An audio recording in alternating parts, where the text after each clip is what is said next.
Hello tout le monde, on se retrouve sur cette vidéo pour parler de mon parcours. Je vais vous expliquer comment est-ce que je suis passé d'apprenti cuisinier à entrepreneur dans l'analyse de la data. On va aussi voir également les premiers clients que j'ai pu signer dans le business en ligne. Donc on va voir tout ça et ça va prendre vraiment du sens, on va tout comprendre de A à Z. Donc d'abord moi je commence par mon premier job, la cuisine. Mais avant de parler de ça, faut savoir que moi j'avais aucune idée de ce que je souhaitais faire. Arrivé en fin de troisième, faut se décider, faut trouver. J'ai aucune idée de ce que je veux faire, mais je sais que je veux gagner mes premiers euros, de l'argent rapidement pour plus dépendre de mes parents et être autonome financièrement. Voilà, c'était vraiment mon objectif principal. Donc j'échange avec mon meilleur ami qui lui veut se lancer dans la cuisine. C'est presque une vocation pour lui. Donc je me dis, bon, allez, ça peut me permettre de gagner de l'argent dès mes 15 ans. Donc pourquoi pas faire ça? C'est vraiment un choix un peu par défaut, j'ai aucune idée. Je me lance là-dedans. Je trouve mon premier employeur. Pas facile de trouver son premier employeur à 15 ans dans ce domaine parce que faut des dérogations pour pouvoir travailler plus de 22 heures le soir, pouvoir dépasser les fameuses 35 heures parce qu'on fait pas 35 heures. Donc j'arrive quand même à trouver cet employeur. Et une fois que je suis dedans, bah ça me plaît, mais c'est pas non plus le kiff total. Je me dis bon, allez, je vais faire mon CAP en entier. Je vais faire mes 2 ans dans ce restaurant. Et puis, la chance que j'ai, c'est qu'on fait un peu de pâtisserie dans le CAP cuisine. Ça peut arriver lors de l'examen qui nous demande de faire de la pâtisserie. Donc, je me mets à faire un petit peu de pâtisserie, que ce soit en cours ou au restaurant. Il y a deux pâtissiers. Donc, j'échange avec eux. Et en échangeant, en faisant de la pâtisserie, je me rends compte que c'est intéressant et que ça me plaît plus. Et puis surtout, je me rends compte également que les horaires sont plus cool. On a nos après-midi. Et ça, c'est quelque chose d'énorme quand on vient, je trouve, de la restauration. Avoir ces après-midi, c'est le top, quoi. Ne pas avoir à revenir, pas avoir une coupure, c'est vraiment génial. Donc je me dis, allez, je finis mon CAP et puis je pars là-dedans. Donc j'obtiens mon CAP cuisinier, mon CAP de cuisine. Et là, je pars dans le CAP en pâtisserie. Enfin, et là, je démarre le CAP pâtissier, donc dans une chaîne de boulangerie-pâtisserie, où je vais travailler pendant 10 ans. Donc, on va voir ensemble un peu tout le parcours. Je fais mon CAP en 2 ans. Faut savoir que quand on a déjà un premier CAP, on peut effectuer le deuxième en un an. Moi, je préfère le faire en 2 ans. J'ai le temps. Je suis jeune, alors je me dis autant prendre son temps. Et là, vraiment, je me plais beaucoup. On a nos après-midi, ça se passe bien, j'apprends. On a aussi régulièrement des week-ends, chose incroyable que j'aurais jamais pensé dans ces métiers-là. Donc une fois que j'obtiens ce diplôme, bah, j'ai discuté avec mon responsable et on est d'accord sur le fait d'aller plus loin. Donc je démarre un BTM. BTM, c'est brevet de technique et maîtrise en pâtisserie. Donc là, je commence. Bien évidemment, le gap entre le CAP et le BTM, il est élevé. Il y a vraiment, au CAP, il n'y a pas forcément besoin de travailler énormément pour l'avoir, alors qu'en BTM, ça devient tout de suite beaucoup plus compliqué. Et moi, j'avoue que en cours, je suis feignant, j'ai pas envie de bosser, ça me saoule. Donc, on se met d'accord, je finis la première année. Et arrivé à la fin de la première année, j'arrête. La chance que j'ai à ce moment-là, c'est que l'entreprise se développe énormément. Ça commence à devenir une chaîne, ou en tout cas ça prend la tournure une chaîne de boulangerie-pâtisserie. Donc je vais postuler en tant qu'ouvrier pâtissier dans une autre boutique de cette entreprise, à Tours. Et là, je démarre en tant que salarié à temps plein. Et je m'entends très bien avec le responsable, il va me faire monter les échelons. Je vais passer responsable adjoint en pâtisserie. Et la chance qu'on va avoir, c'est qu'on va former des futurs franchisés. Et ça, c'est hyper intéressant. Ça permet d'évoluer mentalement, de comprendre un peu plus le business. Il faut savoir qu'en parallèle, on a une grosse analyse de données dans cette entreprise. Vraiment, le chiffre d'affaires, la marge brute, traquer son CA par horaire, le comparer au N-1, au M-1, la gestion des plannings, la gestion des stocks, enfin vraiment, il y a une grosse structure d'analyse derrière. Donc ça me passionne, ça m'anime un peu, j'aime beaucoup ça. Et donc là, je m'entends très bien avec un franchisé qui va ouvrir sa boutique à Libourne et je décide de quitter la succursale pour aller chez ce franchisé. Donc je pars à Libourne, là je vais être responsable de production. Donc on peut appeler ce poste responsable de production ou gestionnaire de profit. Pour moi, ça a les deux noms, c'est exactement la même chose.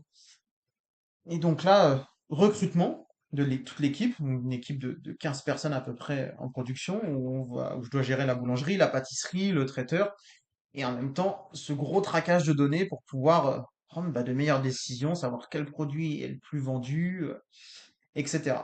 Donc je fais ça pendant un an et demi, 2 ans. Et arrivé à la fin de ces 2 années, j'en ai marre vraiment. Je me sens très seul, je me sens pas bien. Donc je plaque tout et je pars en Australie. J'obtiens mon visa. Vraiment un gros coup de tête, je pars. Et là, je fais 3 mois en Australie. Donc très naïf, je pensais que j'allais avoir une vie géniale, tout allait me réussir. Et non, pas du tout. Donc grosse remise en question. Je décide de revenir en France. Donc je reviens chez mes parents. Faut que je me refasse bien évidemment.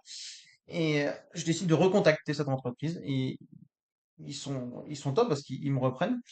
Donc à partir de là, je recommence un peu à zéro. Je vais aller dans la boutique de Lorient, la boutique de l'île de Ré. Je recommence en tant qu'ouvrier. Puis après, je vais revenir sur Blois. Et là, je vais redevenir responsable adjoint, cette fois-ci en boulangerie. Mais après, je vais redevenir responsable de production ou gestionnaire de profit.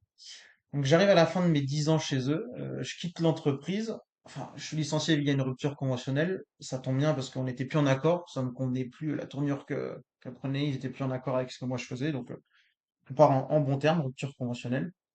Suite à ça, je vais démarrer 6 mois en CDD dans une usine. Et là, je vais avoir mon premier déclic. Ce que je fais, ça me plaît pas, c'est les 3-8. Bon, rien de très glorifiant.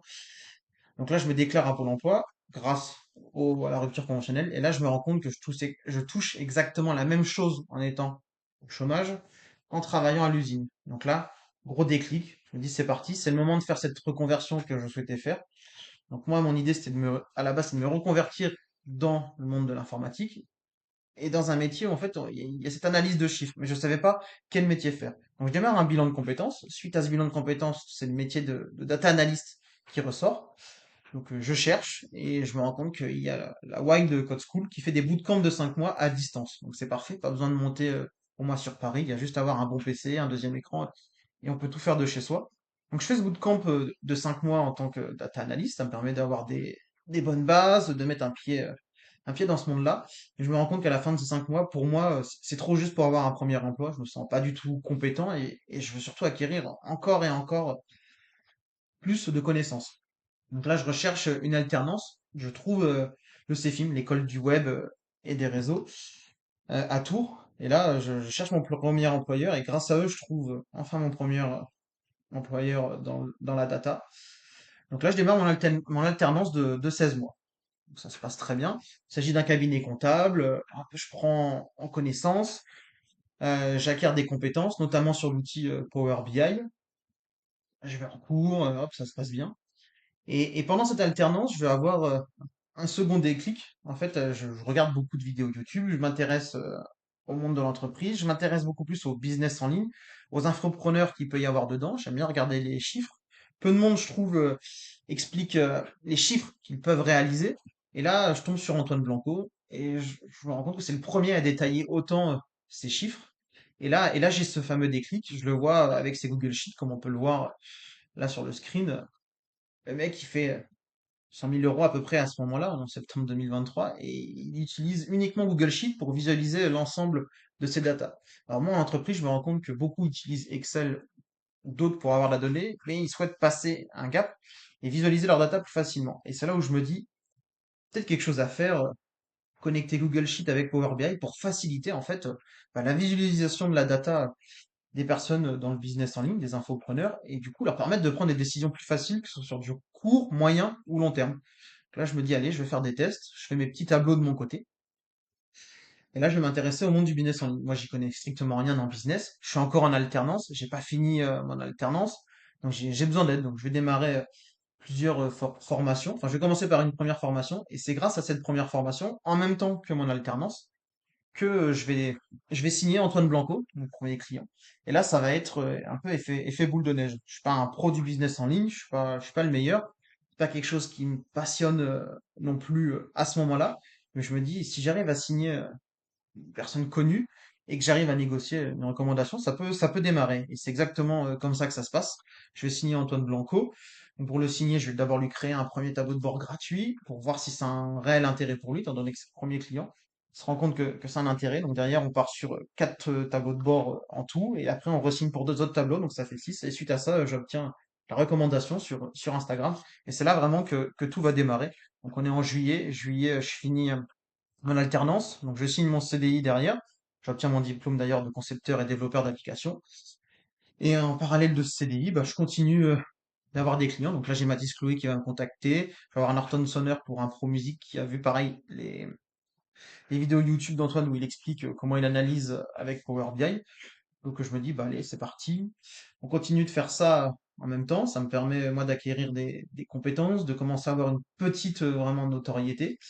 Et là, on arrive au mois de décembre. Mois de décembre, je donne ma démission à mon entreprise en septembre. Je me dis, allez, c'est le moment de se lancer à 100% dans le business en ligne. Donc, je donne un préavis de 2 mois.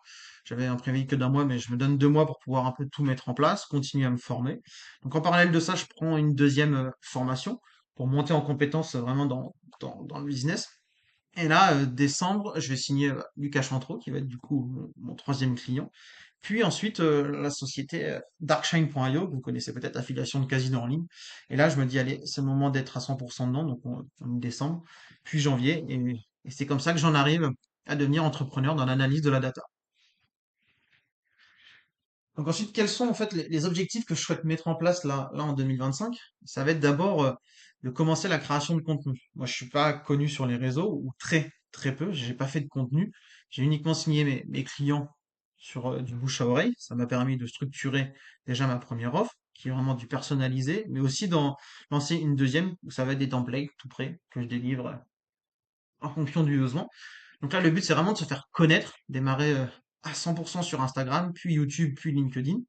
Ensuite, ça va être de continuer à renforcer mes connaissances sur l'outil Power BI. Pourquoi? Bah, je préfère être bon dans ce que je propose pour pouvoir être viable et surtout être reconnu dans mon offre.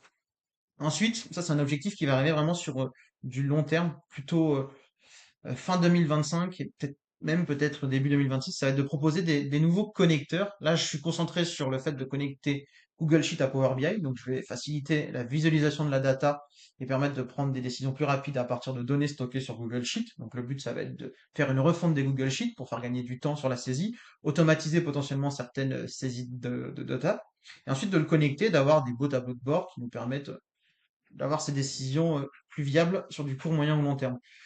Et moi, ce que je souhaiterais, c'est importer de nouveaux connecteurs directs, c'est-à-dire pas avoir besoin de passer, par exemple, par Make ou, euh, ou N8N. C'est directement connecté à Power BI et éviter potentiellement d'avoir de la saisie de data sur Google Sheet ou Excel ou autre.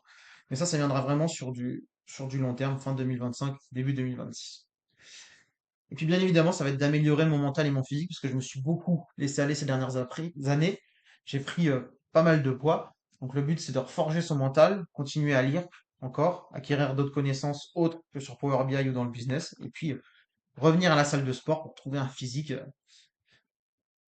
bien mieux que ce que j'ai là actuellement. Donc, voilà en ce qui concerne cette vidéo. Donc, si vous aussi vous avez de la data sur Google Sheet, que vous ne savez pas, vous vous demandez s'il y a un réel intérêt à avoir un tableau de bord ou que vous souhaitez avoir un tableau de bord, eh ben, n'hésitez pas, contactez-moi via le lien Calendly. Et puis c'est avec plaisir que je vous ferai, pourquoi pas, un audit de données gratuit. On échangera ensemble et on verra s'il y a un réel besoin derrière.